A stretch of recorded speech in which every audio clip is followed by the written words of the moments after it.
folks, I'm Matt and welcome to My Expanded Universe, a show where I go through the entire EU in chronological order as best I know how. Were you saying it with me? Oh, I'm so happy to be back. Here we are. It's Yum Nub. You're back too. Yeah, I'm excited. So, we're so happy to be coming back to do another episode. I always told you we would. For Joe's Supernatural Encounters. Now, as of this video, I just read it and wanted to go ahead and give my thoughts. I'm not doing a reread on it. We're not doing a reread series on it. This gets the prime treatment here. And I made a lot of notes, and just like in regular fashion or form, I don't want to spoil too much of it. I'm going to tell you a few things I liked, give you my overview of it, and then leave it at that for you to read. Here we go. Wow, there's a lot here. Memon Hool writes the introduction, and I love Hool in this. Hool, I love Galaxy of Fear. Toward the end, he snaps once at someone, which is okay. I think in the initial reading, I told Joe that I didn't. Hool was a lot more angrier in the first draft, if I recall. And I remember telling Joe, I said, "Hey, look, I love the book, but Hool's character is not that. He's not someone who just flies off the handle. I understand there's a heated debate going on, but if Hool can take care of two human children, while he's flying around the galaxy, a man who loves his solitude, if he can put up with two little, force ability given children and have his pate not lose his cool the whole time, I think he can deal with a few of his peers." And so I think Joe made a little bit of a correction when it comes to Hool's character, but I absolutely loved it. Now, some people are upset because some of the Rebels characters made in here. In my opinion, these are Legends versions of the Rebels characters. Do I like that? No, I hate that. I hate it. I do. But remember, this is Joe's book. It's not Matt's book. It's not Matt's Supernatural Encounters. It's Joe's Supernatural Encounters. So he can go ahead and do that. And Joe knows I don't like it. He also doesn't care either. And that's fine. Now this story is around, I'm going to screw up his name, but Arhol Hepkithon, whatever. You guys know his name if you've read the book. He was a character featured in episode 4 in the background during the award ceremony. But the thing that's really neat about this is it's his findings being brought to you by his droid, Q9, and they're kind of deliberating and debating over the findings. This reminds me a lot of the History of Middle-earth, Lays of Balerion, where there's a group of people examining, basically professors and scientists and whatnot, exploring these scrolls, some lost scrolls of Middle-earth's history. It's very similar, and that's why I always label this the Silmarillion of Star Wars. In fact, it fits chronologically here, but I would definitely suggest someone read this after they've read everything in the EU. Because Joe just beautifully ties in tons of continuity in this, and it's for the fan who, A, has usually read it all, and then B, they want to know more. If you want to know more, this is just a treasure trove of information, and what I'm going to mention here is just scratching the surface of what Joe's done here. He talks about, I noticed there's a note in there about Compnor disinformation. There's a rumor there, that Compnor is making some disinformation videos and whatnot. Now, I don't know if Joe meant to do this, but to me that ties in perfectly with what Force and Destiny said about the Compnor disinformation for the Clone Wars. Again, I'm making that connection. I'm not saying Joe was. He could have been. But I'm just saying I noticed that. I think Hool said he had a wife in this, and I'm shocked because I didn't know he was married. So that kind of confused me. Hot cocoa being mentioned. Ha ha ha. I get it. Funny. Other things.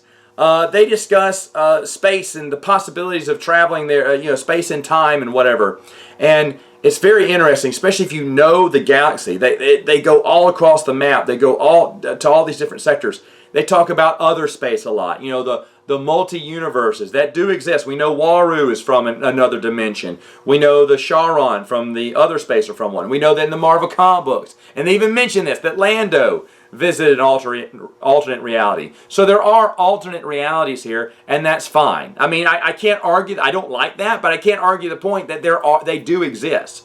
And so Joe goes into that further. And I'll be honest, I really like the stuff about other space. I'm a huge other space fan. I thought that was Very unique concept when I first read about it with West End Games. Joe knows that I love that and kind of turned that against me when I was talking about, oh, no, we can't have canon and non-canon mix in different universes. And he goes, what about other space? I was like, well, shut up, stupid face. But here's the thing. If you're a fan of Devil Worlds, which I don't know if anyone is, you're going to love this. It's a lot of Devil World stuff. There is a mention to the Maverick Moon, a little children's book, which I absolutely love. There's tons of mentions to just about everything. Just about everything.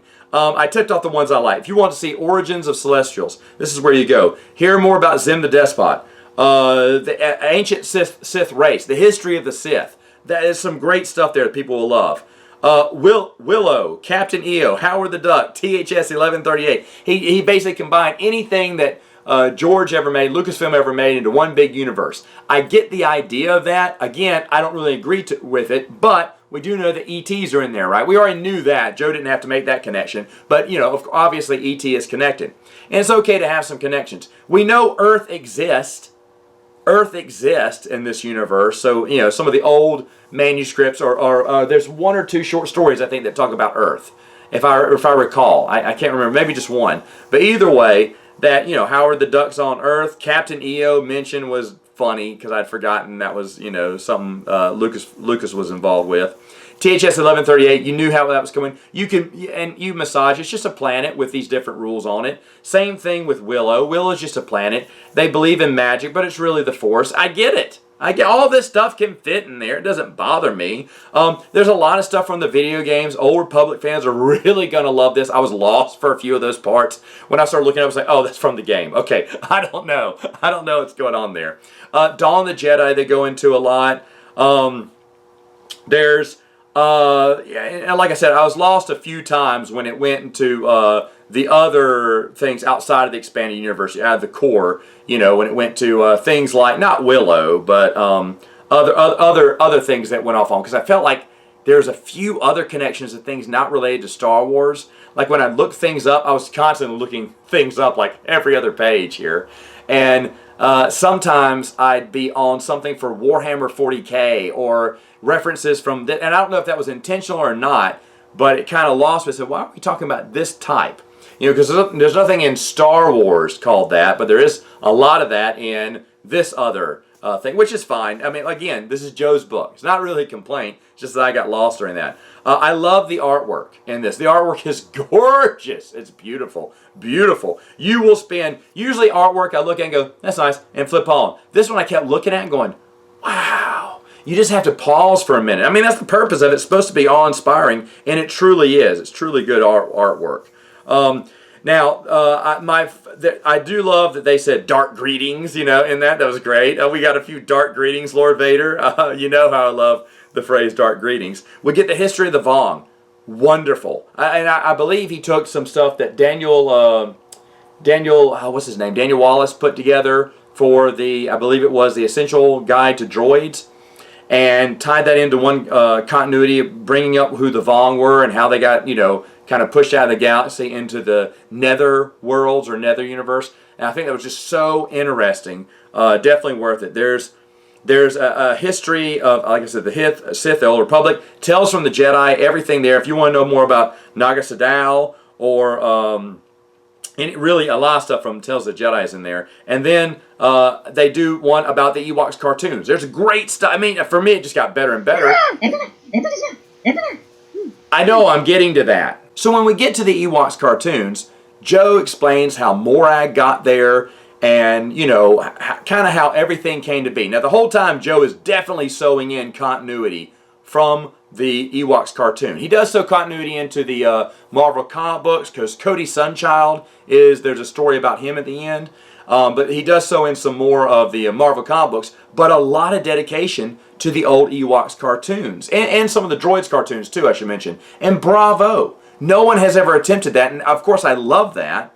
And Joe's tying it in and explaining everything around and how Morag came, how Logray, we found out in one of the source books that he turned to the dark side and whatnot. Well, in actuality, what Joe says, I will spoil this one, is that Morag created a doppelganger, an evil type Logray, and who knocked out the good Logray after Morag had passed away. Logray went to go get rid of her evil things so that no one would be tempted by it.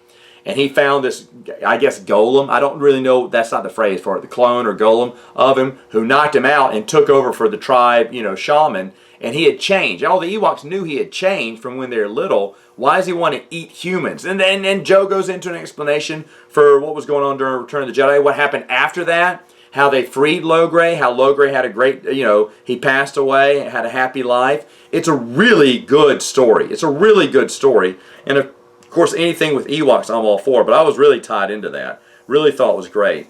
And read the appendices too, I should say, because that there's 3 of them. A is really long, B is 1 page, and C is really good. It's like it's a nice little bow on the package that we got here. But of course,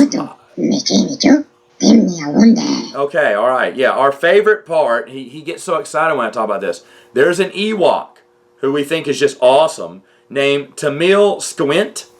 He fought at the first Battle of Endor. Wrested the Stone Stone from Moragorum's claws, and after the battle, he helped form the Spell of 7 Oaths. I mean, he just seemed like a great guy, that Tamil Skidawints.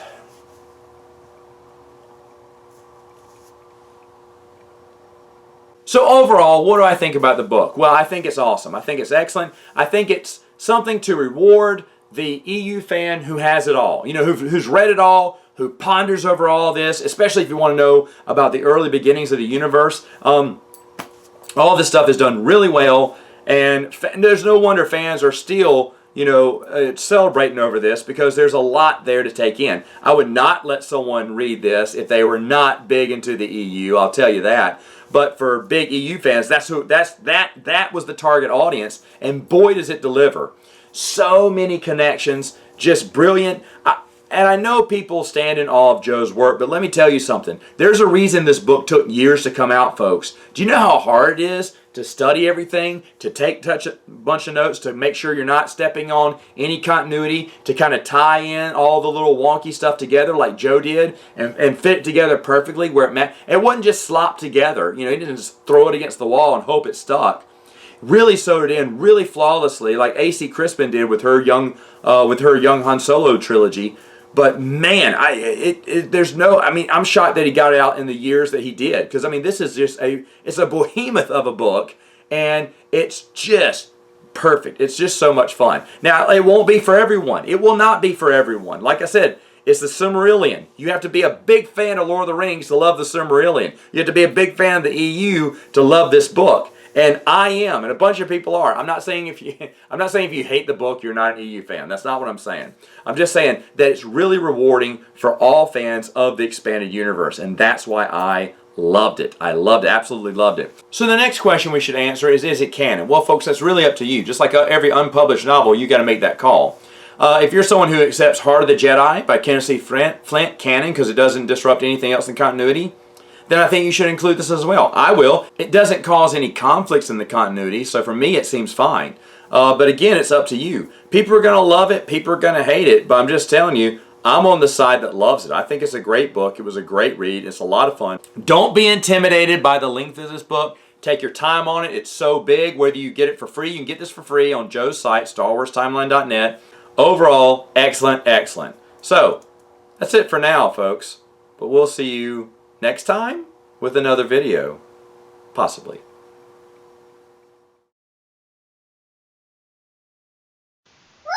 Yeah, that was a lot of fun. Come on, let's go get some bologna.